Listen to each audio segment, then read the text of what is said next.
నమస్కారం. ఆధ్యాత్మిక సుధాసాగరం ధర్మ సందేహాలు కార్యక్రమానికి స్వాగతం. ధర్మో రక్షత రక్షితః. ధర్మాన్ని రక్షిస్తే ఆ ధర్మం మనల్ని రక్షిస్తుంది.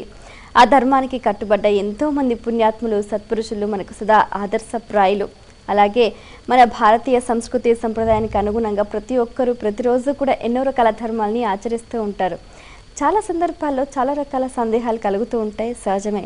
ప్రేక్షకులు వాళ్ళ సందేహాన్ని తీర్చుకోవడానికి ఎంతో శ్రద్ధగా మన ఈ కార్యక్రమానికి ఉత్తరాల ద్వారా ఈమెయిల్స్ ద్వారా రాసి పంపిస్తున్నారు. వాటన్నిటికీ శాస్త్రీయ సమాధానాలు అందించడానికి మన ముందున్నారు ఉపన్యాస శిరోమణి, వేద విభూషణ, జ్యోతిష బ్రహ్మ, ఆగమవారధి, ఆధ్యాత్మికవేత్త, మీ అందరికీ సుపరిచితులైన డాక్టర్ కందాడే శ్రీరామానుజాచార్యులు గారు.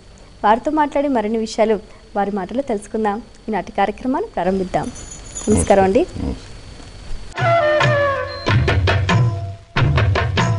మొదటి ఉత్తరం చూద్దామండి. గోవింద బెంగళూరు నుంచి రాస్తున్నారు. వినాయకుడి పూజలో తులసిని ఎందుకు వాడరు, తెలియచేయగలరు అంటూ రాస్తున్నారు. ధర్మశాస్త్రంలో నాక్షతై అర్చయేతు విష్ణు, నా తులస్యా గణాధిపం, నా కేతక్యా శివం. శాస్త్రం 3 రకాలుగా చెప్పింది. శ్రీ మహావిష్ణువును అక్షతలతోటి అర్చించకూడదు, గణపతిని తులసితో అర్చించకూడదు, శంకరుణ్ణి మొగలి పువ్వుతో అర్చించకూడదు. మొగలి పువ్వు శంకరునికి పనికిరాదు.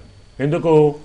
మొగలి పువ్వు కూడా శంకరునిలాగా పాములను ధరిస్తుంది కదా.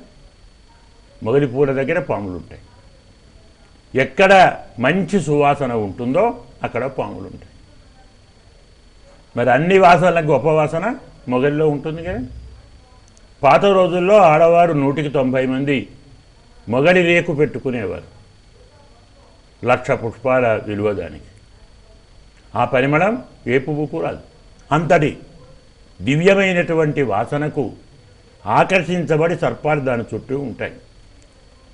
నీవు సర్పభూషణుడవే, నేను సర్పభూషణుడిని, నేను కూడా నీ అంతటి వాణ్ణి అన్న భావాన్ని మొగలి ప్రకటించిందని అహంకారంలో ఉన్నటువంటి వారిని ఏ భగవంతుడు స్వీకరించడు.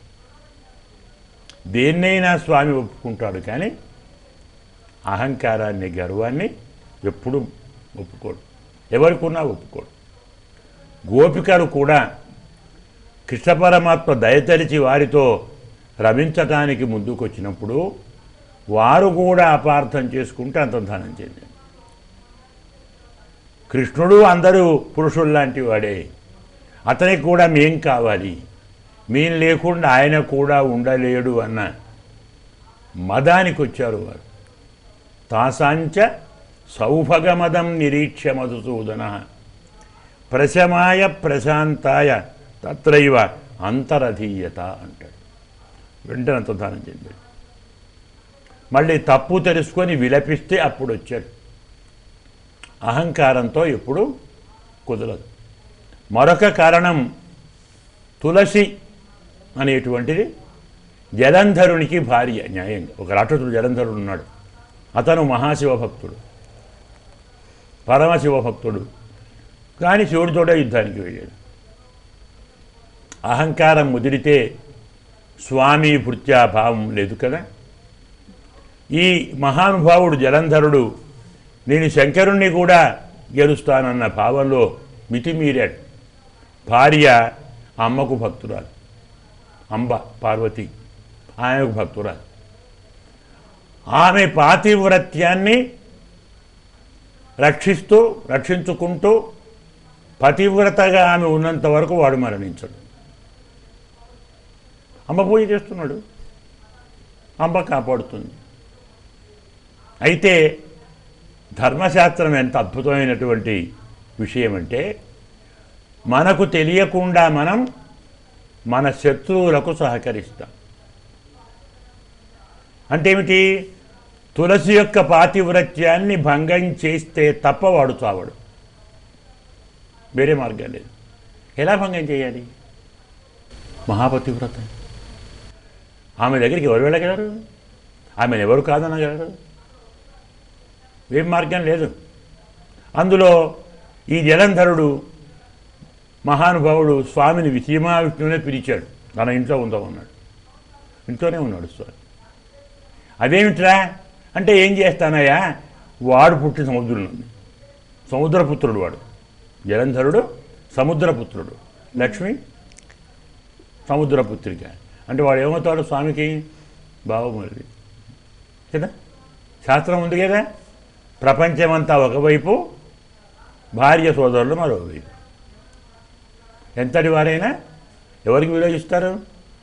భార్య తర్వాత బావమరుదులకి. అడిగాడు శంకరుడు, అటుపోయావేమయ్యా అని. ఏం చేయాలి? నా బావమరుది పిలిచాడు అన్నాడు. పోకుంటే మా ఆవిడ కోపడుతుంది, ఏం చేస్తాను? ఆమె తమ్ముడు కదా, ఏం చేస్తాను అన్నాడు. ఆలోచించండి చమత్కారాన్ని. ఈ ప్రకారం మనం పక్కకు వెళితే వాడికి వేరే మార్గం లేదు వాడిని చంపడానికి. అయితే వాడే అతిగా ప్రవర్తించి రాక్షసుడు పార్వతీ సౌందర్యాన్ని మోహించాడు. మోహించి పార్వతిని తాను ఎలాగైనా పొందాలన్న భావంతో శంకరుడు దూరంగా లేనప్పుడు తాను శంకరుడి రూపంలో వెళ్ళాడు. వీడే జలంధరుడే. రుద్ర రూపంతో వెళితే వెళ్ళగలడు. రూపంతో అమ్మను మోసం చేయగలడా? అమ్మ దగ్గర మాయలు పనిచేస్తాయా? కాస్త గట్టిగా దూరేసరికి భయం పుట్టి పారిపోయాడు. వాడేంటి, ఇది విష్ణువు చూచాడు, ఇదేదో బాగున్నట్టుంది.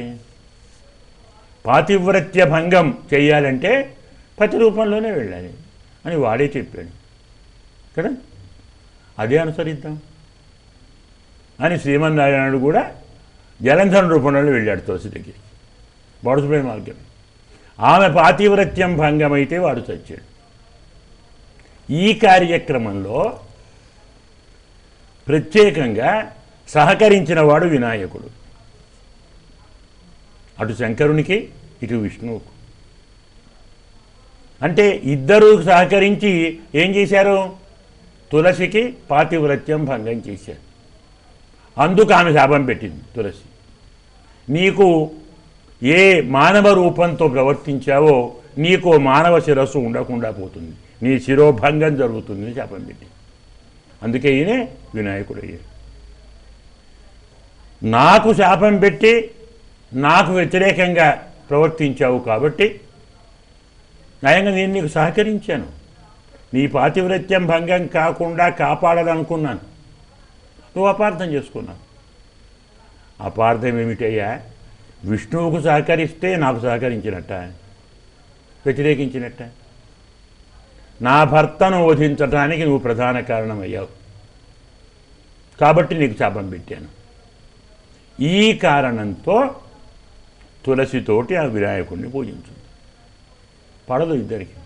అయితే ఒక చిన్న సవరణ చేశారు. శాపం కంటే ముందు నీకున్న స్వరూపం మారుట రెండు ఉన్నాయి కదా. అందువల్ల ఒక్క వినాయక చవితి నాడు మాత్రం తులసితో పూజించవచ్చు. నేను అంటే వినాయకుడు అవతరించిన రోజు ఈ నిషేధం లేదు, ఉత్తర రోజుల్లో పూజించకూడదు. ఇంత ఇతిహాసం దాని వెనుక ఉంది. దాన్ని దృష్టిలో పెట్టుకొని ఆచరిస్తే అన్ని ఫలితాలు పొందుతారు. మరో ఉత్తరం చూద్దామండి. హర్షిని హైదరాబాద్ నుంచి రాస్తున్నారు. శ్రీకృష్ణుడు నెమలి పింఛాన్ని ఎందుకు ధరిస్తాడు తెలియచేయగలరు అంటూ రాస్తున్నారు. చాలామందికి కనువిప్పు కలిగించే ప్రశ్న అది. సమాధానం అలాంటిది. కృష్ణ పరమాత్మను చాలామంది అపార్థం చేసుకున్నారు. ఆయనకు రెండు పేర్లు ఉన్నాయి, నవనీత చోరుడు, గోపిక జారుడు అని కదా. నవనీతాన్ని దొంగిలించాడు, వెన్న దొంగ. అలాగే గోపికలకు జారుడు అని. ఈ రెండు కరెక్టేనా? జాగ్రత్తగా ఆలోచిస్తే దొంగతనం అని దేన్ని అంటారు? ఇతరుల సొమ్మును ఇతరులకు తెలియకుండా తీసుకుంటే దొంగతనం. ఆయన అందరూ చూస్తుండగా తీసుకున్నాడు. కృష్ణ పరమాత్మ రావాలి, మా ఇంట్లోకి రావాలి, మా వెన్న తినాలి. లేకుంటే చిన్న విషయం ఆలోచించండి. ఇంట్లో అన్ని పెట్టి బయటికి పోయేవారు తలుపు పెట్టిపోవాలా తీసిపోవాలి? Common thing. ఎవడని తలుపు పెట్టాడే? అన్నీ పెట్టి తలుపులు బార్లా తీసి మరిగిపోయారు. పోయినోళ్ళు పోయారా? ఇంటి చుట్టుపక్కల తిరుగుతున్నారు. వీడు ఎప్పుడు వస్తాడు, ఎప్పుడు జ్వరపడతాడు, ఎలా తింటాడో తొంగి చూడాలి. ఆయన కుటుంబంలో చూస్తారని 10 మంది చూస్తుంటే చేసే పని దొంగతనం అవుతుంది. 10 మంది తీసుకొని పోవాలని పెట్టినది దొంగ వస్తువు అవుతుంది. ఇది ఒక సమాధానం. ఇక రెండో సమాధానం, న్యాయంగా ఆ సొమ్ము వాళ్ళదా తనదా? రేపల్లెలో బృందావనంలో ఉన్నటువంటి వెన్న ఎవరు సంపాదించింది? వాడు సంపాదించారా? అంతకుముందు వేపల్లిలో ఇన్ని పాడున్నాయా? ఇంత పెరుగుందా? కృష్ణ పరమాత్మ వచ్చిన తాజ్ బృందావనం అంటే తెలుసా అర్థం? బృందా అంటే పల్లేరుకాయలు. పల్లేరుకాయలకు పేరు బృందా అంటే. అవన్నీ పల్లేరుకాయలే. అక్కడ కాలు పెడితే ముళ్ళే, ఎవడు కాలు పెట్టలేడు. పరమాత్మ వస్తే పల్లేరు కాస్త పారిజాతాలు అయ్యాయి. అడుగడుగునా పారిజాతాలు, అంతా గరిక, పచ్చని గడ్డి, చక్కని పూలు, అద్భుతమైన వృక్షాలు. శోభే మారింది. పల్లేరుకాయలు తింటే పాలిస్తాయా, పచ్చగడ్డి తింటే పాలిస్తాయా? ఆలోచించాలి కదా. ఆ పచ్చగడ్డి ఎవరు తెచ్చారు? వాడు తెచ్చారా? కృష్ణుడు తెచ్చాడు కదా. తినిపించింది ఎవరు? కృష్ణుడు కదా. ఎలా తినిపించాడు? పచ్చగడ్డి తినిపించలేదు. ఆవరణ వచ్చి నిలబెట్టాడు, వేణుగానం చేస్తున్నాడు. అవి వినుకుంటూ అలాగే నిలబడ్డాయి. పొదుగుకింది. చూస్తే డొక్కలు ఇంత లోతున్నాయి. ఏమైనా తింటే కదా. స్వామిని చూస్తూ కూర్చున్నాయి. పోదామా అంటే తలకాయ ఊపాయి. చూశాడు, ఇట్లా పోతే నా పరువు పోతుంది. ఏం తినిపించావా ఆవరణ అంటే ఏం చెప్పాలి? పరమాత్మే శిరస్సు నుంచి పుచ్చం వరకు ఇలా ఒక్కసారి తన చేత్తో దువ్వాడు. ఇలా అయ్యాయి. తీసుకుపోయి దింపాడు. పరమాత్మ హస్తస్పర్శతో, అమృతమే హస్తస్పర్శతో ఒంటి నిండా పాలే. ఎక్కడివా పాలు? కృష్ణుడు ఇచ్చాడు. ఎక్కడిదా గడ్డి? కృష్ణుడు ఇచ్చాడు. కృష్ణ పరమాత్మ వచ్చిన తరువాత ఎన్ని పాలో అంత పెరుగట, ఎంత పెరుగో అంత వెన్న, ఎంత వెన్నో అంత నెయ్యట. మనం చేస్తే వస్తుందండి? 2 కిలోల వెన్నను తెచ్చి కాయండి, 2 కిలోలు వస్తుందా? కానీ కృష్ణుడు చేస్తే వచ్చింది. తాను తెచ్చింది. తన వస్తువా వాళ్ళ వస్తువా? తన వస్తువు తాను తింటే దొంగలండి. ఏమన్యాయం ఇది? అందులో పరస్త్రీలతో రమిస్తే కదా జారత్వం. పరస్త్రీలో ఉన్నారు అందులో. ఆయనను భర్త కావాలని కోరుకున్న వాళ్ళే ఉన్నారు కదా. త్రేతాయుగంలో ఋషులు, స్వర్గంలో అప్సరసలు, మరికొందరు దేవతాకాంతలు, మరికొందరు మహాభక్తులు అందరూ కోరుకొని వచ్చారు. ఆయన భార్యని. ఇది 2. రమించటం అంటే మనమనుకున్న భాష అక్కడ వర్తించదు. కృష్ణ పరమాత్మకు ఏ స్త్రీతోటి శారీరకంగా ఎలాంటి సంబంధము లేదు. అతను అస్ఖలిత బ్రహ్మచారి. తరతరు చెప్పుకున్నాడు. ఈ తత్వం చెప్పటానికే నెమలి పింఛం ధరించాడు. అదే సంబంధం. నెమలి పింఛంలో ఎక్కడుంది తత్వం అంటారేమో. నెమలికి సంతానం కలుగుతుంది. మనలాగా స్త్రీ పురుష సమాగమంతో కలగదు సంతానం. వర్షాకాలంలో మబ్బులు బాగా వచ్చి ఉరుముతూ మెరుస్తూ ఉన్నప్పుడు మగ నెమిలి పులకించి పురి విప్పుతుంది. పురి విప్పి నాట్యం చేస్తుంది. అలా నాట్యం చేస్తున్నప్పుడు కనుల వెంట ఆనంద బాష్పాలు వస్తాయి. అలా కారుతున్న ఆనంద బాష్పపు చుక్కలు రాలుతుంటే ఆడనెమలి వచ్చి నోరు పడుతుంది. నోటితో ఆ బిందువులు తీసుకుంటుంది. గర్భవతి అండాలు పెడుతుంది, పిల్లలు తయారవుతుంది. కాబట్టి నెమలికి సంతానం కలగటానికి స్త్రీ పురుష సంబంధంతో సంబంధం లేదు. ఎలా నెమలికి స్త్రీ స్పర్శ లేదో, స్త్రీ సంబంధం లేదో, నాకు ఏ స్త్రీ సంబంధం లేదు. ఎంతమంది సంతానం ఉన్నా, ఎన్ని వేల మంది భార్యలున్నా, ఎన్ని లక్షల మంది గోపికలున్నా వారు వారే, నేను నేనే. నాకు ఏ దోషము లేదు, అంటదు, ఉండదు అనే పరతత్వాన్ని మనందరికీ చెప్పటానికి స్వామి నెమిలి పింఛాన్ని ధరించారు. మరి ఉత్తరం చూద్దామండి. నల్గొండ నుంచి శారద రాస్తున్నారు. దక్షిణ లేని దానం ఫలితాన్ని ఇవ్వదా, తెలియజేయగలరు అంటూ రాస్తున్నారు. హతో యజ్ఞస్తు అదక్షిణ. దక్షిణ లేని ఏ పూజా కార్యక్రమం వ్యర్థము. ఎందుకు? యజ్ఞ దక్షిణ భార్యాభర్తలు. యజ్ఞం ఎవరు? పరమాత్మ యొక్క అవతారమే. దక్షిణ లక్ష్మి అవతారం. వారిద్దరు వివాహం చేసుకున్నారు. యజ్ఞము దక్షిణ. దక్షిణ లేకుండా యజ్ఞం చేసామంటే అమ్మ లేకుండా అన్నది పిలిచాం. ఇప్పుడు కాలం చూస్తున్నాం కదా, పిల్లలు పెద్దవాళ్ళు అయిపోయి ఉద్యోగాలు చేస్తున్నప్పుడు తల్లిదండ్రులు తమను తాము పోషించుకోలేని స్థితి పొరపాటున వస్తే ఏం చేస్తున్నారు పిల్లలు? ఒకరింట్లో అమ్మ, ఒకరింట్లో నాన్న. ఇద్దరిని పోషించలేము మేము, మాకంత శక్తి లేదు, ఒక్కరు రండి అంటే ఏం చేస్తున్నట్టు? అదైనా కొంత నయమే. ఇప్పుడు అది కూడా మారిపోయి అవి ఆశ్రమాలు అంటున్నారు కదా, అందులో పెట్టేస్తున్నారు బాధ లేకు. భార్యాభర్తలను విడదీయటం పుణ్యమా పాపమా? దంపతులుగా కాకుండా వేరు చేయటం పుణ్యమా పాపమా? లక్ష్మి లేకుండా నారాయణుణ్ణి, నారాయణుడు లేకుండా లక్ష్మిని, పార్వతి లేకుండా పరమేశ్వరుణ్ణి, పరమేశ్వరుడు లేకుండా పార్వతిని ఆరాధించవచ్చని మనం చాలాసార్లు చెప్పాముగా. వైభవ లక్ష్మీ వ్రతం, సంతాన లక్ష్మీ వ్రతం, ఏదో వరలక్ష్మీ వ్రతం, ఈ వ్రతాలన్నీ చేసుకుంటూ ఒక్క లక్ష్మిని పూజిద్దామా? పక్కన స్వామిని పెడదామా? దంపతులు ఉండాలా? కాబట్టి దంపతులను విడదీస్తే ఎంత పాపమో, దక్షిణ లేని దానం చేస్తేనూ అంతే పాపం. కాబట్టి ఇంత లేదు, నీ శక్తి మేరకు నువ్వు రూపాయి ఇవ్వు, 10 రూపాయలు ఇవ్వు, 100 రూపాయలు ఇవ్వు, శక్తికి అనుగుణంగా ఇవ్వు, ఎంతో అంత ఇచ్చి తీరాలి. అందువల్ల భార్యాభర్తల వియోగాన్ని కలిగించకూడదు. కాబట్టి దక్షిణతోటే దానం. ఇందులో ఇంకొక రహస్యం కూడా ఉంది. కొన్ని వస్తువులు ఉంటాయి, వాటిని మనం తీసుకున్న తర్వాత పోషించవలసి వస్తుంది. గోదానం ఇచ్చారు ఉదాహరణకు, తర్వాత మనం గోవుని ఏం చేయాలి? మళ్ళీ అమ్మేయాలా? దానం తీసుకున్నవాడు గోవును అమ్మేస్తే రవరవారి నరకం వస్తుంది. తాను గోవును పోషించాలి. శక్తి లేనివాడైతే, తన భార్య పిల్లలకే భోజనం పెట్టి లేనివాడు మరి ఆవును తీసుకొని ఆవును పోషిస్తాడా? మరి గోదానం తప్ప రైటా? అంటే ఏమర్థం? గోదానం అనేది కేవలం గోవుని ఇవ్వకూడదు, దూడను, తల్లిని.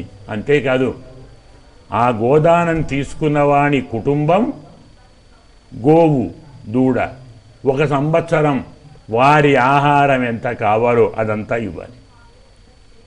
గోదానం తీసుకున్నవాడు సంవత్సరం దాకా ఇల్లు వేది బయటికి పోకూడదు. ఎందుకు?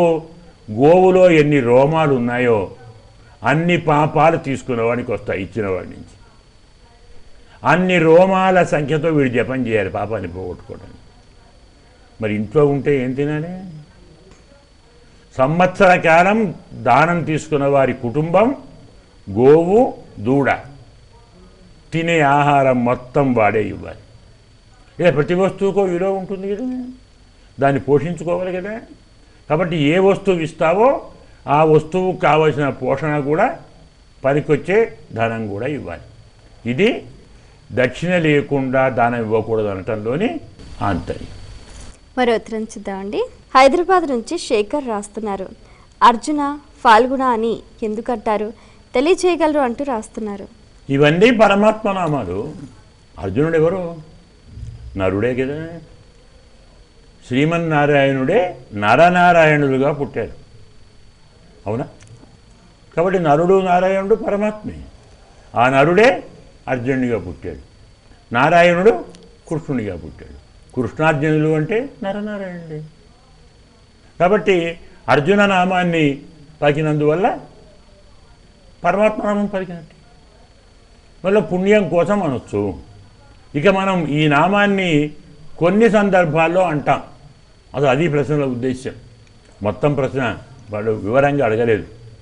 చాలామంది ఈనాటికి లోకంలో పల్లెటూళ్ళలో ఎక్కువగా బాగా పెద్దగా ఉరిమినప్పుడు, బాగా మెరుపు వచ్చినప్పుడు అర్జున, ఫల్గుణ, పార్థ, కిరీటి, శ్వేతవాహన, భీభత్స, విజయ, కృష్ణ, సవ్యసాచి అని మనం పరమాత్మ యొక్క 10 నామాలు పలుకుతాం.